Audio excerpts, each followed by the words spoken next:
Türkiye'nin içinden geçtiği yakın tarihimizden bu yana belki en büyük yıkıcı şeyi 15 Temmuz'da hepimiz müşahede ettik.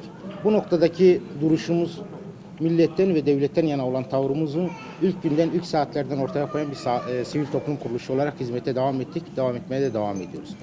Tabii ki bu süreçte bu darbeci anlayışın kabul edilmediğini genel merkezimiz başta olmak üzere yerelde de biz de buna tepki olarak tepkimizi ortaya koyduk. Üyelerimizi sahaya davet ettik ve bu anlayışla hizmet etmeyi sürdürdük. Gerek çağdaşlık, demokratlık, modernlik adında gerekse hizmet kılığında durumdan vazife çıkararak hakikaten milleti dizayn etmeye çalışan anlayışa en yüksek tepkiyi ve en üst perdeden bizim Memur Sen ve Sağlık Sen olarak verdik. Bu darbeler döneminin kapanılması ve tekrar bir daha açılmamasını temenni ediyoruz Sağlık Sen olarak. Değerli basın mensupları, dünyanın bugünkü hali ve içeride ve dışarıda olup bitenler bir sivil toplum örgütü olarak bize de ciddi sorumluluklar veriyor. Etrafımızın ateş çemberine döndüğü, ülkemize her gün çeşitli nedenlerden dolayı saldırılar altında olduğunu görüyoruz ve bu anlayışla ülkemize daha nasıl bir katkı sunabiliriz, bu yıkıcı faaliyetleri nasıl durdurabiliriz, sağlık alanında ki çalışanlarımızla beraber nasıl hizmet edebiliriz, bu anlayışla hareket ediyoruz.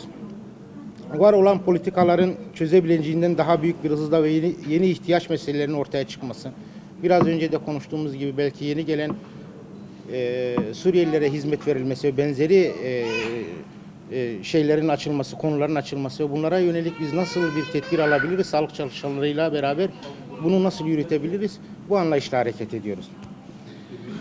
Kriz anında ya da iş verildiğinde değil, sürekli bir politikası olan ve bunu ilerlemeye götüren, önüne bir harita koyup bu haritaya göre hareket eden, sağlık çalışanlarının temelinde hakikaten sadece bir özlük haklarıyla ilgili değil, bütün yaşam koşullarını düzeltmeye çalışan bir sendikal anlayış var bizim anlayışımızda.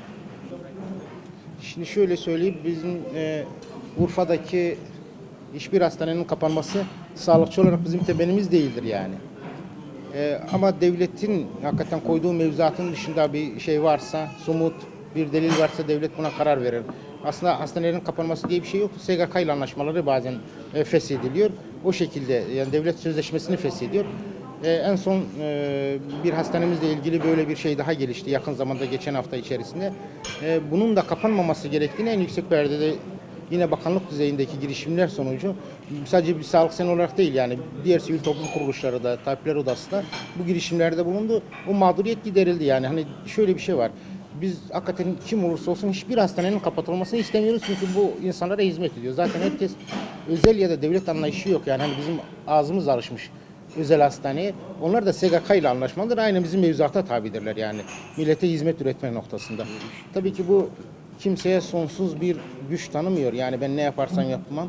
Hem devlete hizmet edeceksin, devlet seni denetlemeyecek. Böyle bir şey yok. Sana o hizmetin karşılığını bedelini ödeyen kurumlar seni denetleyecektir. Varsa yanlış ona göre müeyyidesini uygular. Ama ben hani tekrar söylüyorum biz hiçbir hastanenin kapanması taraftarı değiliz. Keşke birden daha fazla hastane açılsa Urfa'da yani buna ihtiyacımız var. Şu anda bizim doktor sayısında bir sıkıntımız yok il genelinde. Yani hastanelerimizdeki Mehmet Akif İnan'da olsun, Balıklıgöl Devlet Hastanesi, Eyüp'teki Şanlıurfa Eğitim Araştırma Hastanesi'nde herhangi bir doktor açığımız yok ama sağlık çalışanı sayımız yetersizdir şu anda. Bu sağlık çalışanı tabii iş gücünün artması, çalışma saatlerinin uzamasına neden oluyor. Yani diyelim ki bir kişinin yapması, iki kişinin yapması gereken işi bir kişi yapıyor. Bu ister istemez sağlık çalışanlarına da müthiş bir çöküntü meydana getiriyor. Bunun da çözümü biraz önce de söyledik. Bakanlık buraya atama yaptı. İnşallah yakın zamanda düşerse sisteme bu sorun da kısmen azaltılır. Ama Urfa dediğim gibi yani çok hızlı nüfus artışının olduğu, genç nüfusunun fazla olduğu belki ilerleyen zamanlarda 4-5 yılın, 10 yılın, 15 yılın da planlanmasının yapılması gereken bir il burası. Tam kapasiteyle hastane olarak hizmet vermesinin fiziksel olarak olanaksızdır yani. Hem deprem dayanıkları yok hem de çok eski binalar, 60-70 yıllık binalar oralar.